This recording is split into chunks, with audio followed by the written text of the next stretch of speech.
ассалому алайкум дӯстони азиз, хуш омадед ба канали Домтинҷаи Нуъман Шаҳро. Айни замон қарор дорем дар ноҳияи Файзобод дӯстони гиромӣ. Дар ин ҷо чораҳая, ин ҷо таксиҳои Душанбе ва Ваҳдат меистанд дӯстони азиз. Ва дар ин тараф аллакай парчам нишон аст, маркази ноҳияи Файзобод мебошад. Хонаи имрӯзаамон дӯстони гиромӣ дар ноҳияи Файзобод ҷойгир аст, деҳаи Мулоён. Аз ҳамин марказ то хонаи тақрибан 4 километр аст. Марҳамат, бисёр бад гап намезанем, рафтем. деҳаи Мулоён ноҳияи Файзобод мебошад дӯстони азиз. 5 сотиқ замин ва 6 дар хона дорад. ҳуҷҷатош 100% аст ва ҳавлӣ бо сифати баланд сохта шудааст. гирду ба гирд маҳкам мебошад. нархи ҳавлӣ дӯстони азиз бениҳоят арзон аст. срочно фурӯшӣ мебошад ва ҳамчун кредитам фурӯхта мешавад, яъне ними пули хонаро ҳозир меспорен, боқӣ мондаашро бадтар дӯстони азиз кредити бефоиз аст. набор мона ҳатман то охира тамошо кунед. баъди сабти хонаҳо нархи хонаро эълон мекунем, ҳамаашро мефаҳмонем дӯстони азиз. марҳамат, набор мона то охира тамошо кунед.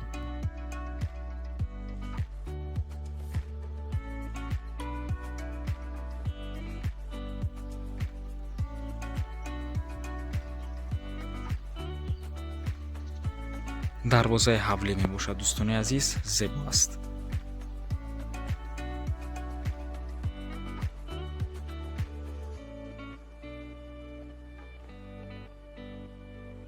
тамошобинони азиз, худи ҳавлии фурӯшӣ 5 сотиқ замин дорад ва 6 дар хона дӯстони азиз.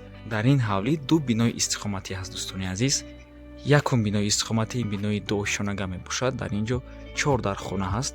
кухнӣ ва таги кухнӣ полни тагхона мебошад. ҳамаашро ба пуррагӣ нишон медиҳем. боз балконам аст дӯстони азиз. ва ин ҷо бошад дуюм бинои истиқоматӣ.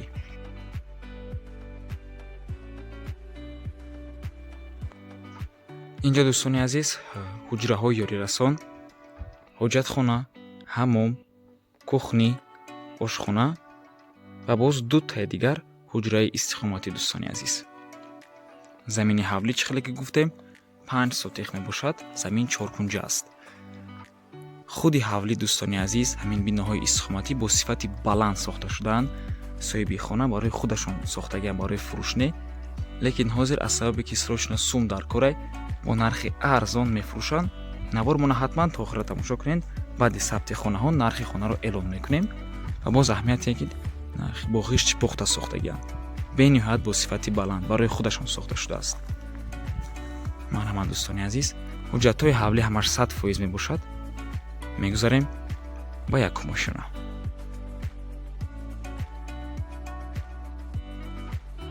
дар якум ошона қарор дорем дӯстони гиромӣ. дар ин ҷо чӣ хеле ки мебинед як коридори калон мебошад. якум ҳуҷраи истиқоматӣ, як зали калон аст, яъне меҳмонхона ва кухнӣ. дар ин тараф боз дуюм дари хона, яъне дари хафо ва боз зинапоя аст. дар коридор аҳамияте ин ки ҷои треза ҳаст, трезаи калон. дӯстони гиромӣ, ҳама монтажҳои хонакардагиай ва ин ҳуҷраам як ҳуҷраи калон мебошад, як меҳмонхонаи калон.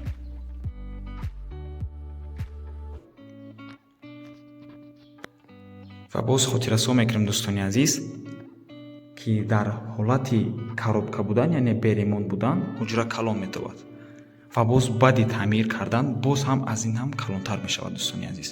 дар чашми одам ҳам хел метавад калонтар яъне. ва ин ҷо бошад кухнӣ. кухнӣ ҳам калон аст ва аҳамияти ин чӣ қадар ҷои треза калон мебошад.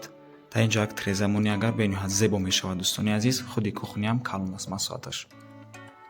ҳамаи монтажҳо кардагӣ чӣ хеле ки мебинед ҳамааш дар ҷоҳои удобни мондагиан гуфти урусо. ҳатто дар ин ҷоям ҳаст. яъне ҳамаи ҳамин сохтмон барои соҳиби хона барои худашон кардаги буданд. лекин ҳозир аз сабаби ки срочно сум дар корай бо нархи арзон мефурӯшанд.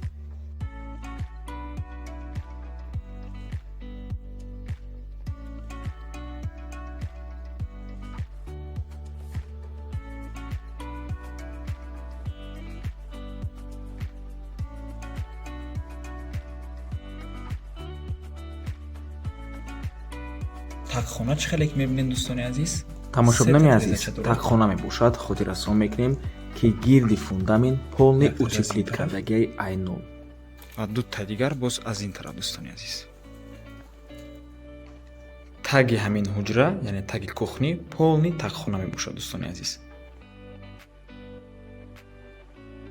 инҷо бошад зинапоя, таги зинапоя холӣ аст, метавонем ба ҳазур як ҷои склад кунем ва дуюм дари хона.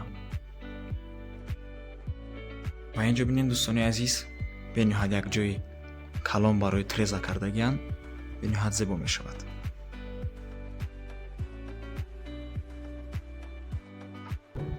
дар дуюм ошона қарор дорем. дар дуюм ошона мисли якум ошона як коридори калон аст. дуюм, сеюм ва чорум ҳуҷраи истихоматӣ. дар ин бино 4 ҳуҷраи истихоматӣ аст, ҳамаашон калон мебошанд.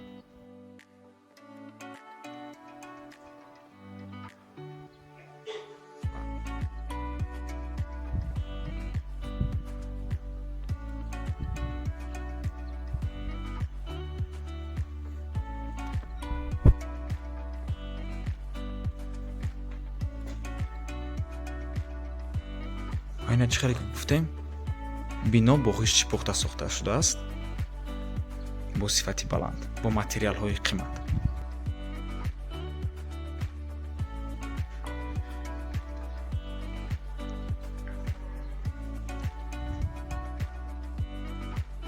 дар инҷо дӯстони азиз як балконча аст.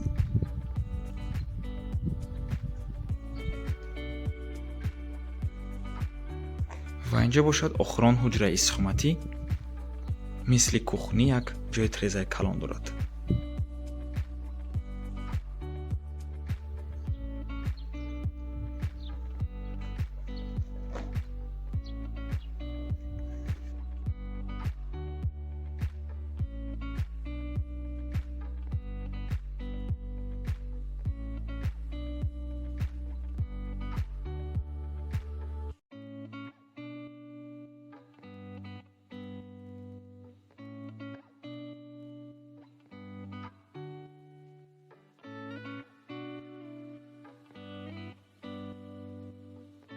дӯстони азиз, намоиш аз қафои бино мебошад ва боз хотирраснонтон мекунем ки ҳавли тариқи кредитам фурӯхта мешавад. Кредити бефоиз яъне ними пули хонаро ҳозир месупоред, боқимондаашро баъдтар.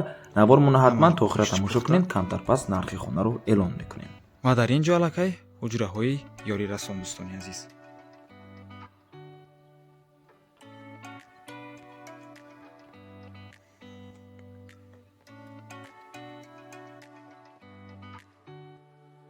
инҷо ҳуҷатхона,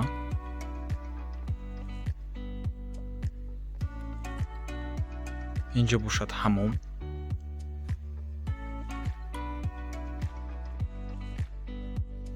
кухнӣ,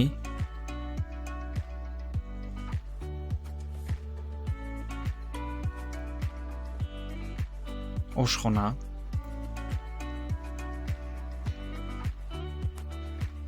треза ҳаст.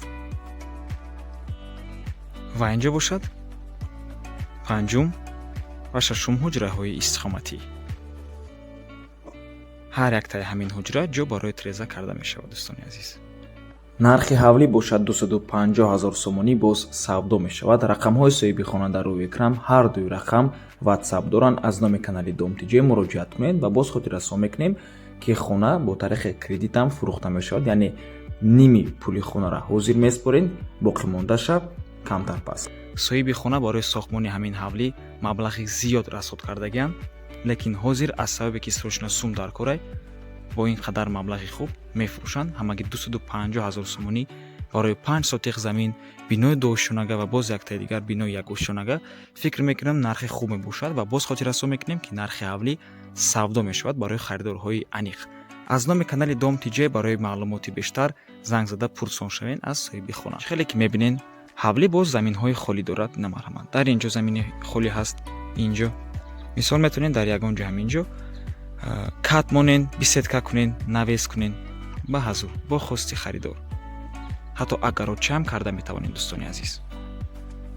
замини ҳавлиам чӣ хеле ки мебинед ба пурраги маҳкам аст, яъне гирду ба гирд маҳкам мебошад. дарвоза дорад, дарвозаи зебо аст ва ба ҳамин навор мо ба анҷом мерасад. раҳмати калон ки моро то охира тамошо кардаед. агар шумо хонаи фурӯшӣ доштагӣ бошед ба рақамҳои барои реклама дар ватсап ё ин ки мо муроҷиат кунед. то боздид. барори кор. худо нигаҳбон.